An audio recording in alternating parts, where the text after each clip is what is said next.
ഈ ചിലമ്പ് ചെയ്യുന്ന സമയത്ത് ബാബുച്ചേട്ടനെ സംബന്ധിച്ച് ഇതിനകത്ത് എന്നെ കിട്ടിയത് നീ കരാട്ടയൊക്കെ പഠിച്ചിട്ടുണ്ട് എന്ന് പറഞ്ഞതിന്റെ കാരണം കൊണ്ടാണല്ലോ എന്ന് തോന്നാം. ഒരു ഫൈറ്ററാണ്, അയാളൊരു ഫൈറ്റ് ചെയ്യും എന്ന ബോധ്യത്തിലാണ് അതിലെ വില്ലനായിട്ട് വരുന്നത്. അപ്പം ബാബുച്ചേട്ടൻ ഈ ബലരാം സാറിനോട് അന്ന് സംസാരിച്ച് ചോദിച്ചിട്ടുണ്ടോ എന്റെ ഒരു അടുത്ത പടങ്ങൾ എന്തായിരിക്കും, എങ്ങനെയായിരിക്കും എന്നൊക്കെ ഉള്ള ഒരു ഡയറക്ടർ എന്നുള്ള നില ചോദിച്ചിട്ടുണ്ടോ ആ സമയത്ത്? അപ്പൊ ഈ കാസ്റ്റിംഗ് കോളിൽ തന്നെ കാര്യം ഞാൻ പറയാം. ഇപ്പൊ ഒരു യഥാർത്ഥ കലാകാരനാണെങ്കിൽ അവൻ ഒരാളെ കാണുമ്പോൾ മനസ്സിലാവും, അവന്റെ പൊട്ടൻഷ്യൽ മനസ്സിലാവും. അത് വലിയ പ്രതിഭകൾക്ക് സാധിക്കുള്ളൂ. ഇപ്പൊ ഈ പറഞ്ഞ ഒരുപാട് ഓഡീഷൻസ് എന്നും കണ്ടിട്ടും അവർക്ക് മനസ്സിലാകാത്ത അവസ്ഥയിലേക്ക് പോയിരിക്കുകയാണ് ഇപ്പോൾ.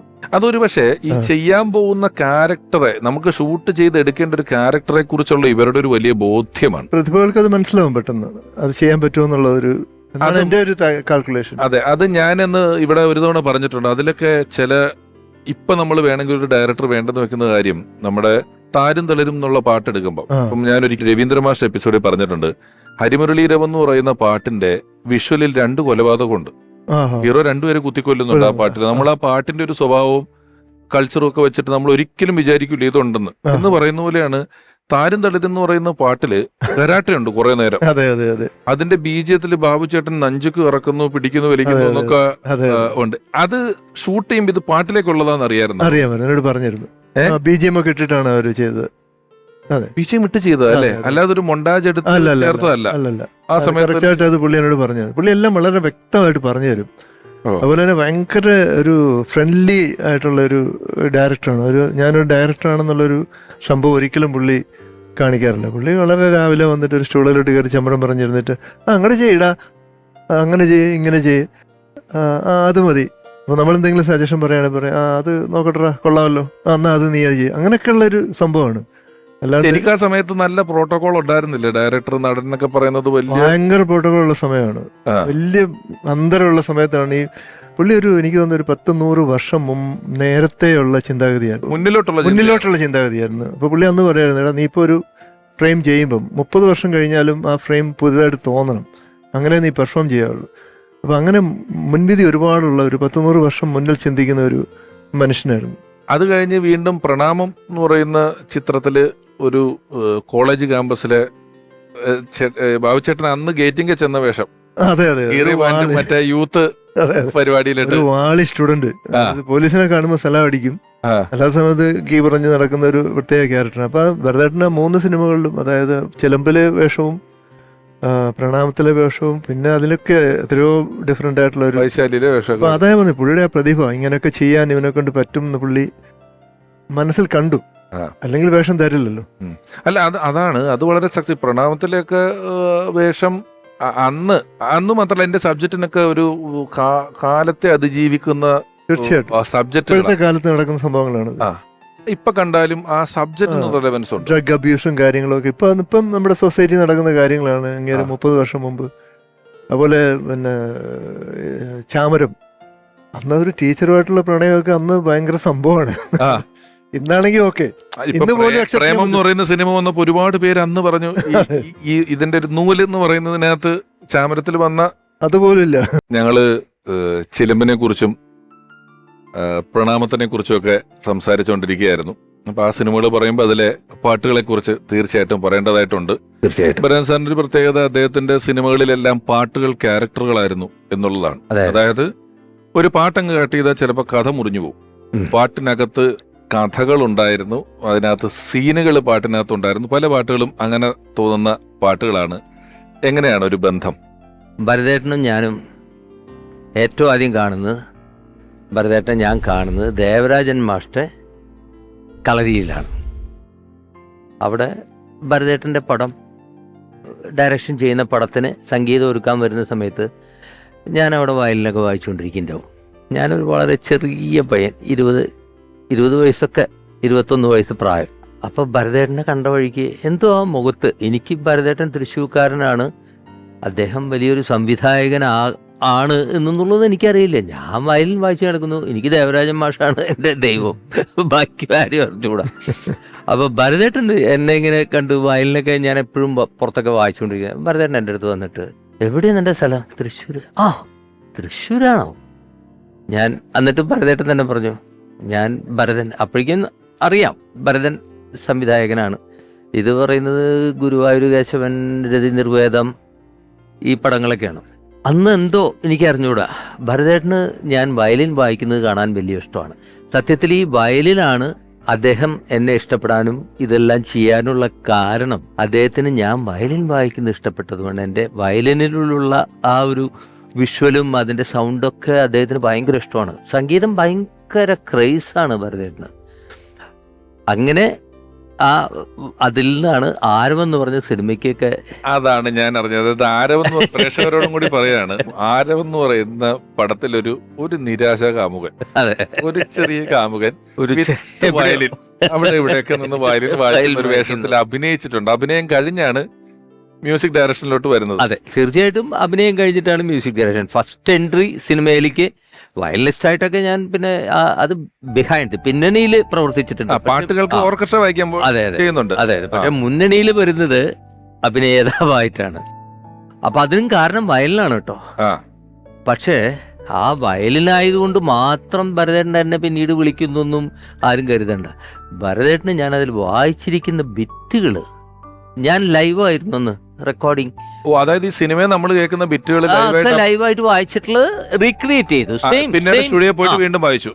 സെയിം നോട്ട്സ് ഒക്കെ നമ്മൾ വായിച്ചു തന്നെയാണ്. പക്ഷെ അവിടെ ഒരു പ്രത്യേകത ഭരതേട്ടന്റെ സംഗീതത്തിന്റെ ടേസ്റ്റിനെ കുറിച്ചാണ് പറയുന്നത്. ഭരതേട്ടൻ എപ്പോഴും ഈ 5 സ്വരങ്ങളുള്ള രാഗങ്ങൾ, അതായത് മോഹനം, അതിലെ ഏറ്റവും ഇഷ്ടമുള്ളത് മോഹനം, ഹിന്ദോളം, അങ്ങനെയുള്ള ശുദ്ധന്യാസി, ഇതൊക്കെ ഭരതേട്ടൻ്റെ ഫേവറേറ്റ് ആണ്. അത് വേറൊന്നും കൊണ്ടല്ല, അത് വളരെ നാച്ചുറലായിട്ടുള്ള സംഗീതമാണത്. ഒട്ടും ഹാർഡല്ല, വളരെ എന്താ പറയുക, നമ്മുടെ പ്രകൃതിയോട് വളരെ ബന്ധപ്പെട്ട് കിടക്കുന്ന രാഗങ്ങളാണ് അതിലുണ്ടാകുന്ന മുഴുവൻ.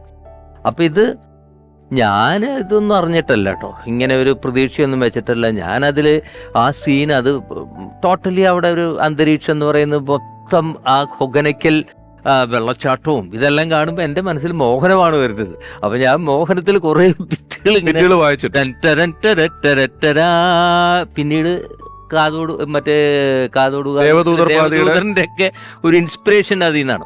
അപ്പൊ അതന്ന് ഞാൻ വായിച്ചപ്പോ ഭരതേട്ടൻ ഷൂട്ടിംഗ് സ്റ്റാർട്ട് പറഞ്ഞിട്ട് ഭരതേട്ടൻ ഞാൻ വായിക്കുന്നത് കേട്ടുകൊണ്ടിരിക്കുന്നത് എനിക്ക് കാണാം, ഭയങ്കര കോൺസെൻട്രേറ്റ് ചെയ്തിട്ട്. അതാണ് ആ പടത്തിന്റെ റീ റെക്കോർഡിങ് സമയത്ത് ഭരതേട്ടൻ ഈ ബിറ്റുകളൊക്കെ വീണ്ടും വേണം. അപ്പം എന്തിനാ ഇനി വേറൊരാളെ അന്വേഷിച്ച് പോണേ, റീ റെക്കോർഡിങ് എന്നോട് ചെയ്യാൻ പറഞ്ഞു.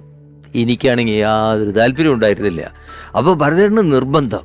അങ്ങനെ അപ്പം ഞാൻ പറഞ്ഞു, അങ്ങനെയാണെങ്കിൽ ഒരു കാര്യം ചെയ്യാം, എൻ്റെ കൂടെ സുഹൃത്ത്, അന്ന് മ്യൂസിക് ഡയറക്ടറല്ല, ജോൺസൺ, അപ്പോൾ അനന്തർ തൃശ്ശൂർക്കാരനാണ്, അപ്പോൾ ജോൺസനെയും കൂടി വിളിക്കാം. അങ്ങനെ ഞങ്ങൾ ഡുവോ ആയിട്ടാണ് അതിൽ ആ പടത്തിൻ്റെ റീ റെക്കോർഡിങ് ചെയ്തത്. അന്ന് ആ ബന്ധം അവിടെ നിന്നു. പിന്നീട് ഞാൻ ഈ എനിക്കങ്ങനെ പ്രത്യേകിച്ച് ഒരു താല്പര്യം, നമുക്ക് അങ്ങനെ ഒരു വേഷത്തിൽ അഭിനയിച്ചാലൊന്നും അഭിനയമോഹം ഒന്നും വന്നില്ല. കാരണം എന്റെ മനസ്സിൽ മുഴുവൻ വയലിനായിരുന്നല്ലോ. ഇങ്ങനെ ഒരു മോഹമൊന്നുമില്ല. അതുപോലെ മ്യൂസിക് ഡയറക്ഷൻ ചെയ്യാനും എനിക്ക് മോഹമില്ല. എനിക്ക് വയലിൻ വായിക്കാനേ എൻ്റെ ഇതുള്ളൂ. ഞാൻ ജോൺസണോട് പറഞ്ഞു. അങ്ങനെ ജോൺസണായിട്ട് ഞങ്ങളത് ചെയ്തു. ഉടനെ അടുത്ത പടം പാർവതിയുടെ സമയത്ത് ഭരതേട്ടൻ എൻ്റെ അടുത്ത് പറഞ്ഞു, ഭരതേട്ടൻ അങ്ങോട്ട് ഉറപ്പിച്ചു, ഡുവോ ജോൺസൺ ഔസേപ്പച്ചൻ എന്ന് പറഞ്ഞാൽ.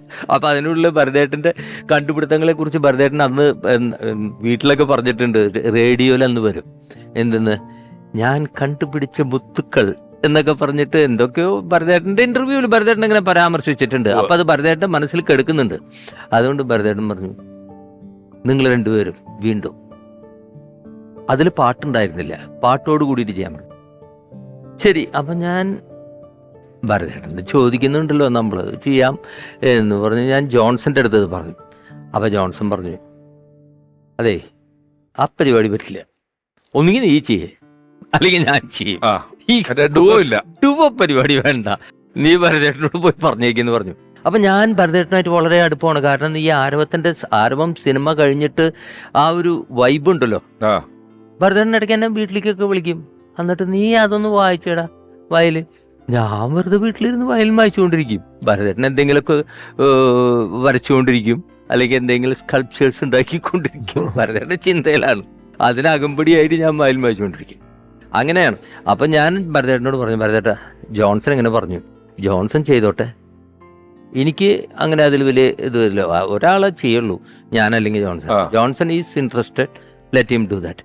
അങ്ങനെയാണ് പാർവതി ജോൺസൺ മാഷ് ജോൺസൺ ആദ്യമായിട്ട് സ്വന്തമായിട്ട് ചെയ്യുന്നത്. അപ്പൊ ഭരതേട്ടൻ ഇതൊക്കെ നമ്മുടെ പ്രേക്ഷകരോട് ഞാൻ എന്നോട് പറയുന്നത്, ഇതൊക്കെ ഈ പറയുന്നതെല്ലാം ഒരു വലിയ തുടക്കങ്ങളാണ്. നമ്മളൊരു കഥ കേൾക്കുന്ന പോലെ കേട്ട് വിടാൻ പാടില്ലാത്ത പ്രസക്തിയുള്ള കാര്യങ്ങളാണ്. അല്ലേ ചേട്ടാ പറഞ്ഞു, ജോൺസൺ മാഷ് വരുന്നു, ചരിത്രങ്ങളാണ്. ജയരേട്ടൻ, ഞങ്ങള് ജോൺസൺ മാഷ്, ഔസേപ്പച്ചൻ സാറൊക്കെ ഇങ്ങനെ വന്ന ആ കാലഘട്ടത്തിലെ ഭരതൻ സാറിന്റെ കഥകളിലൂടെ ഇങ്ങനെ പോയിക്കൊണ്ടിരിക്കുകയായിരുന്നു. കാരണം ഭരതേട്ടൻ എന്ന് പറഞ്ഞാൽ തന്നെ അതൊരു വലിയൊരു വികാരമാണ്. കാരണം ഒരേ സമയം സംവിധായകൻ എന്നതിലുപരിയായിട്ട് ഭരതേട്ടൻ ചിത്രകാരൻ, ശില്പി, സാഹിത്യം എല്ലാമുള്ള ഒരു മലയാളത്തിന്റെ അല്ല, സംഗീതം, അത് അതിലേക്ക് വരാൻ പോവാ, അതിലേക്ക് വരാനാണത്. ഇതിന്റെ എല്ലാത്തിന്റെയും ഒരു ടോട്ടൽ ക്രിയേറ്ററാണ് ഇന്ത്യൻ സിനിമയിലെ തന്നെ. അപ്പൊ ഒരു സമ്പൂർണനായ ഒരു കലാകാരൻ. ഇവിടെ ഭരതേട്ടന്റെ 2 ശിഷ്യന്മാരെ കൂടി കണ്ടപ്പോ ഇനി അങ്ങോട്ടും മേളം തുടങ്ങാണ് നമ്മള്. അതെ, നിങ്ങളുടെ ഒരു സൗഹൃദത്തിന്റെ തുടക്കമൊക്കെ എപ്പോഴായിരുന്നു ജയരേട്ടാ? തൃശ്ശൂരിലൊരു സുഹൃത്താണ് പറഞ്ഞത്, ഭരതേട്ടന്റെ ഒരു പുതിയ ഒരു സിനിമയുടെ ആലോചനയുണ്ട്, അത് കുഞ്ചൻ നമ്പ്യാരെ കുറിച്ചാണ്. അപ്പോൾ അതുമായി ബന്ധപ്പെട്ട് അതിൻ്റെ ഒരു റിസർച്ച്, അതുമായി ഒരു അന്വേഷണം ഒക്കെ നടത്തുന്ന സമയമായിരുന്നു.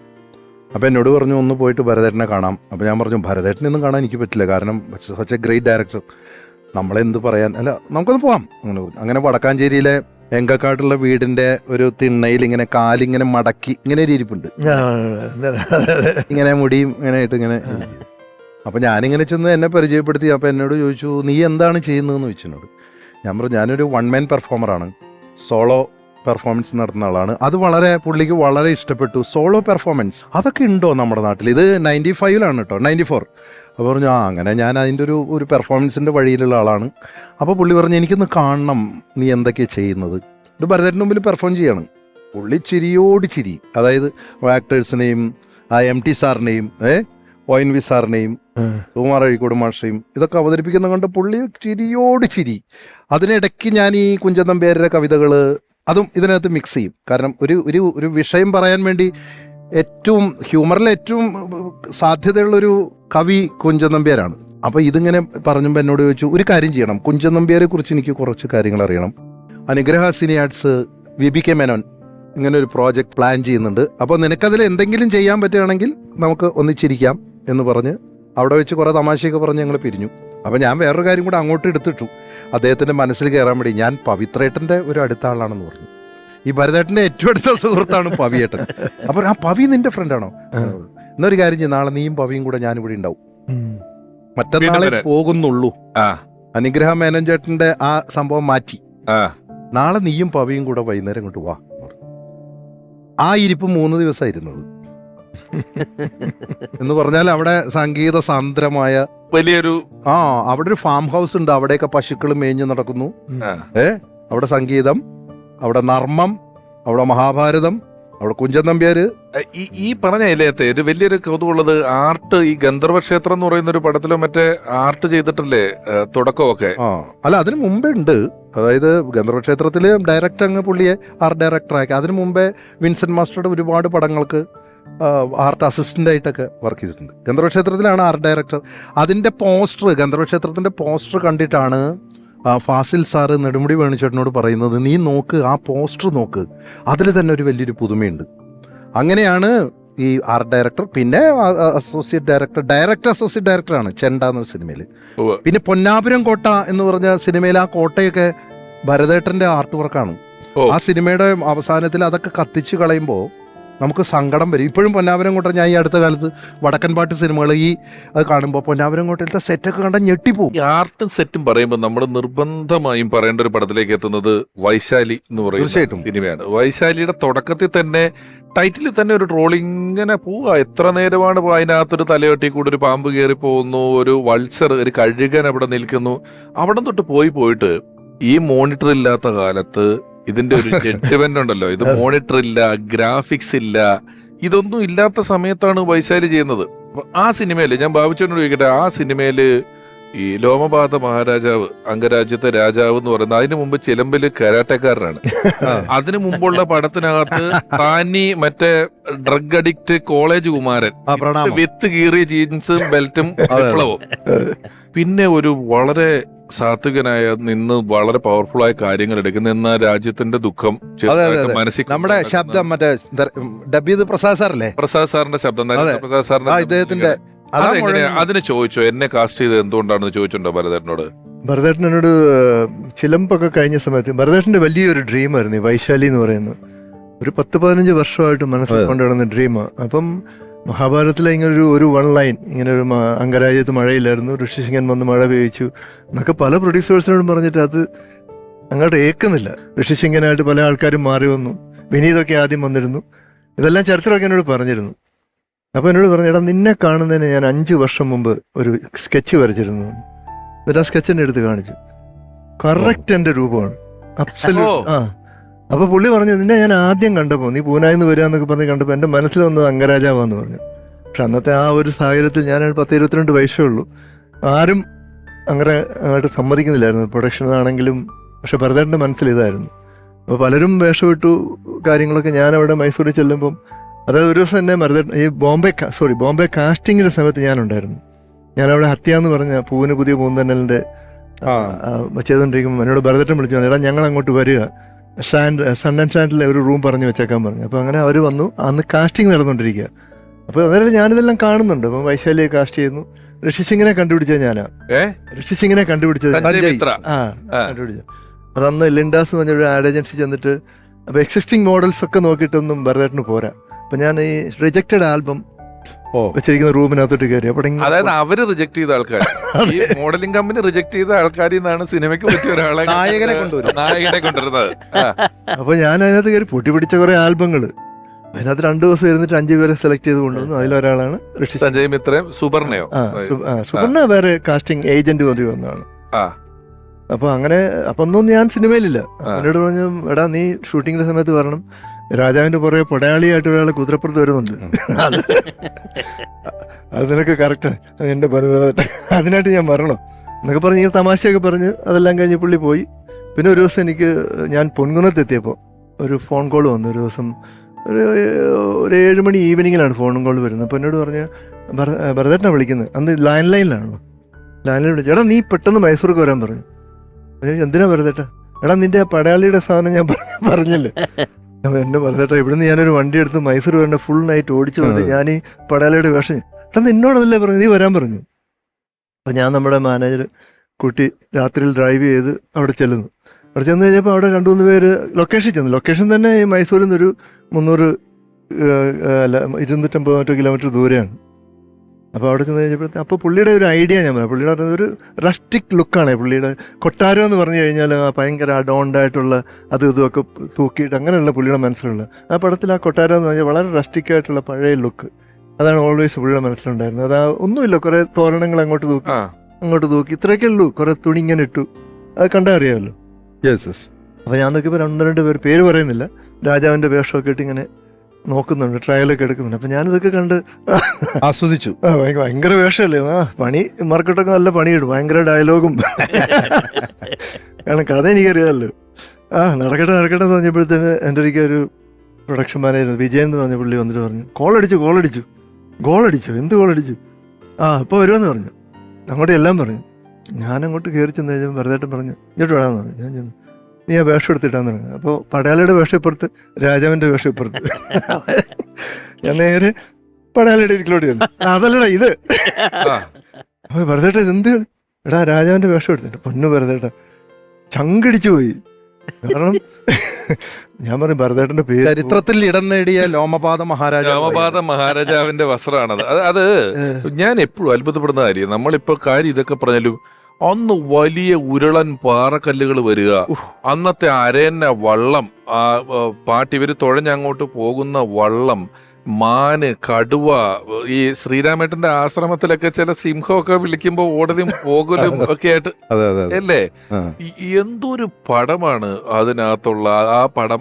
അതിനകത്ത് ആ പാട്ടിൽ ആ കരിങ്കല്ലിൽ വരച്ചിരിക്കുന്ന പല വരച്ചാണെന്ന് ഞാൻ. ആർട്ട് ഡയറക്ടർ കൃഷ്ണമൂർത്തി ആണെങ്കിലും അതിന്റെ മറ്റ് സ്കെച്ചസ്, ഈ ചിത്രങ്ങളൊക്കെ ഭരതേട്ടന്റെ വേറൊരു കാര്യം അറിയാം. നമ്മള് പല ഇംഗ്ലീഷ് പടങ്ങളിലൊക്കെ കേട്ടിട്ടുള്ളൂ, ഈ കഷ്ണം നമുക്ക് ഫീൽ ചെയ്യുന്നത് അതിന്റെ സൈസ് കൊണ്ട്, അത് വല്ല ആർട്ടിസ്റ്റിക് ഒറിജിനൽ പാറയൊന്നുമില്ല, പക്ഷെ അത് ഒറിജിനൽ പാറ പോലെ തോന്നിക്കുന്നത് എന്തുകൊണ്ടാണെന്നറിയോ? ബാലാജി സാറിന്റെ സ്റ്റുഡിയോ ഉണ്ട്, സുജാത സ്റ്റുഡിയോ. അവിടെയാണ് ഇതിന്റെ മിക്സിംഗ് നടക്കുന്നത്. ഞാൻ വേറൊരു പടത്തിന്റെ വർക്കിന് അവിടെ ചെന്നപ്പോ ഭയങ്കര പാറകല് വീണ്, വലിയ ഉരുളൻ കല്ലുകൾ സ്റ്റുഡിയോന്റെ ഫസ്റ്റ് ഫ്ലോറിലേക്ക് ഇടുക ഭരതേട്ടൻ, ഈ ശബ്ദം എടുക്കാൻ വേണ്ടി കൊടിയുന്ന ഉള്ളില് ലക്ഷ്മി നാരായണൻ.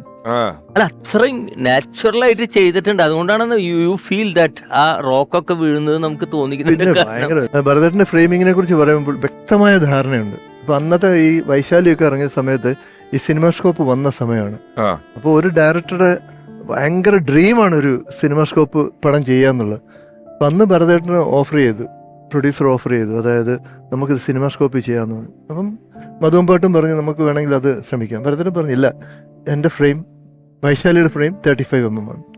അതാണ് ആ ഒരു ഡയറക്ടറുടെ അതൊരു അത് 15 കൊല്ലം മുമ്പേ ആലോചിച്ച് വെച്ചേക്കുന്നത് അതിനകത്താണ്. അപ്പൊ ഇത്രയും നമ്മൾ ആ പ്രൊഡ്യൂസറെ പടത്തിന്റെ വലിപ്പമൊക്കെ പറയുന്ന സാഹചര്യത്തിൽ നമ്മൾ അറ്റ്ലസ് രാമേന്ദ്രൻ സാറിനെ കൂടി ഈ അവസരത്തിൽ ഒന്ന് ഓർക്കേണ്ടതായിട്ടുണ്ട്. അദ്ദേഹമാണ് അന്ന് വൈശാലി രാമേന്ദ്രൻ എന്നായിരുന്നു അദ്ദേഹം അറിയപ്പെട്ടിരുന്നത്.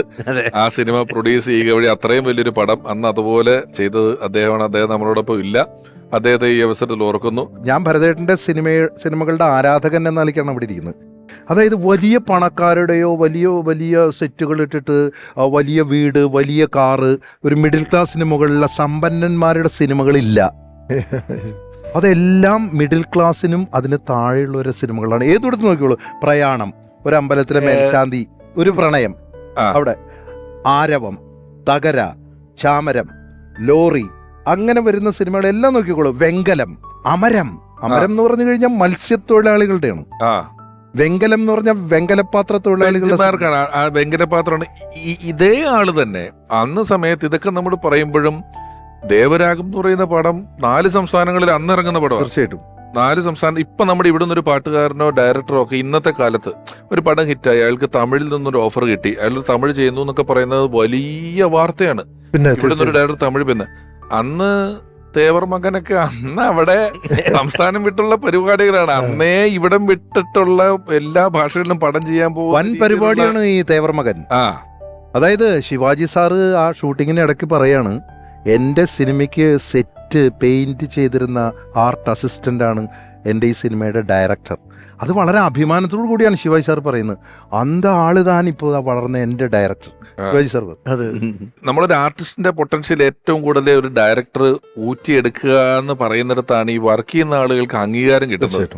ഡയറക്ടർ അവാർഡ് മാത്രമല്ല, നമ്മുടെ ഒരു പടത്തിൽ വർക്ക് ചെയ്ത മറ്റാളുകൾക്ക് അവാർഡ് കിട്ടുന്നതിനകത്തെല്ലാം കൃത്യം 1% പങ്ക് ഫിലിം ഡയറക്ടർക്കുണ്ട്. അത് എനിക്ക് പറയാനുള്ളത് അത് 100%.